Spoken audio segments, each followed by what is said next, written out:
संदीप सिंह बोपाराय, प्रधान युवा जट सभा जम्मू कश्मीर।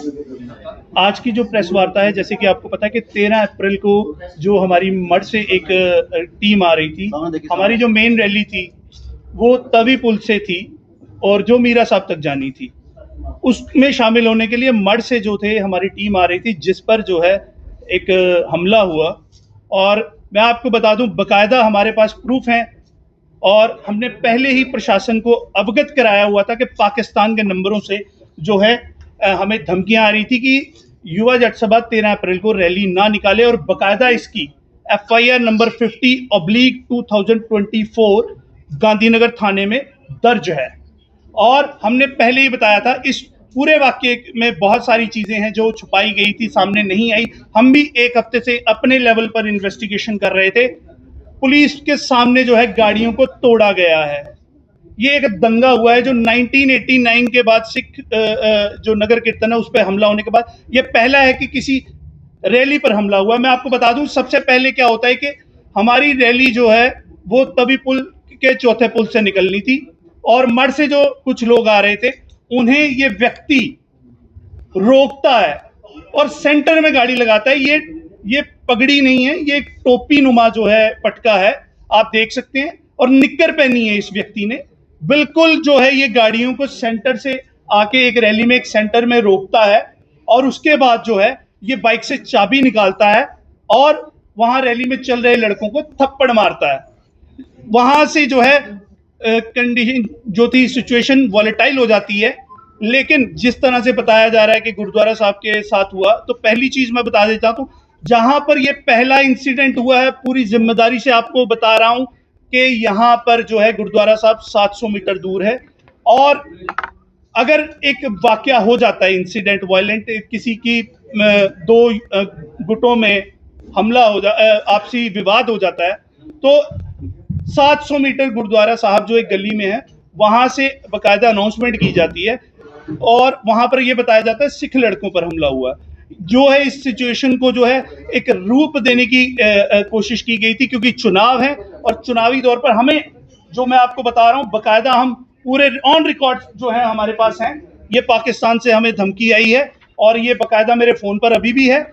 इसमें आप देख सकते हैं, बकायदा आपको एक एक कॉपी दी जाएगी FIR की और इस स्क्रीनशॉट की, और मैं आपको लाइव अपने फोन पर भी दिखा दूंगा ये धमकी।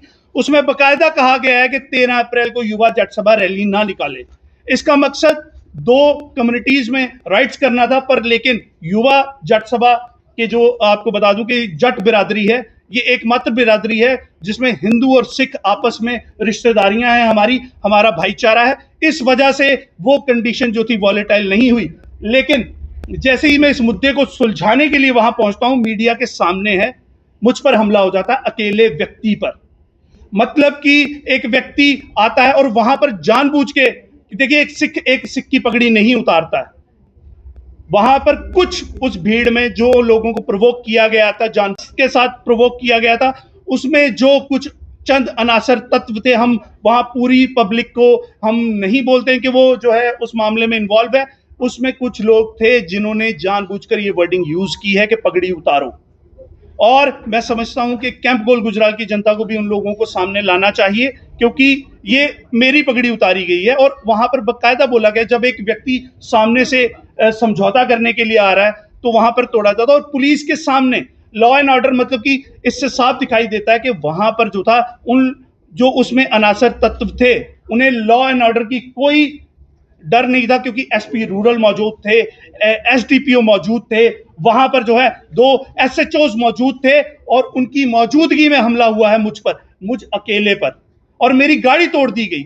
आप देखिए कि कैसा हो जाता है कि अगर एक नॉर्मल विवाद है, दो गुटों में विवाद होता है, उसके बाद गाड़ियां भी तोड़ी जाती हैं, किसानों के ट्रैक्टर तोड़े जाते हैं। ये साफ साफ दर्शा रहा है कि ये एक दंगा भड़काने की साजिश थी, और हम चाहते हैं इसमें NIA की इन्वॉल्वमेंट की जाए, क्योंकि हम ये बताना चाहते हैं कि उस रैली में गाड़ियों से तिरंगे निकालकर पैरों में दिए गए हैं।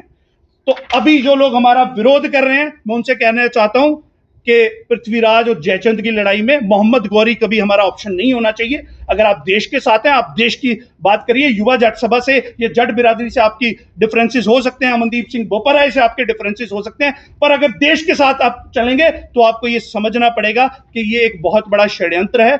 हम इसमें फॉरेन एजेंसीज की इन्वॉल्वमेंट का दावा कर रहे हैं, क्योंकि हमें ऑलरेडी पाकिस्तान से और पुर्तगाल के नंबरों से मैसेजेस आते रहे हैं। ये मेरा व्हाट्सएप है, मैं लाइव आपको दिखाऊंगा, अभी भी वो है। ये कोई बकायदा इसमें कुछ नहीं किया गया। ये देखिए आप, ये नंबर है, ये मेरा व्हाट्सएप है, कोई इसमें फैब्रिकेटेड नहीं है।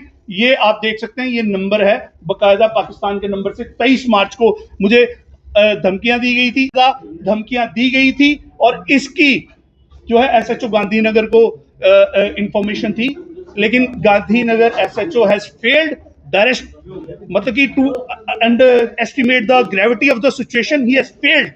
और हम चाहते हैं कि इस पर भी कार्रवाई की जाए। मार देने की तो इस पर कार्रवाई क्यों नहीं गई? दूसरा, अभी भी मुझे जान की धमकियां मिलती हैं, और अगर मुझे कुछ होता है तो इसकी जिम्मेदारी बकायदा जम्मू कश्मीर एडमिनिस्ट्रेशन की होगी, क्योंकि हमने जब पहले अप्रीहेंशन दिखाई थी कि रैली पर अटैक होगा, तब भी इसको सीरियसली नहीं लिया गया।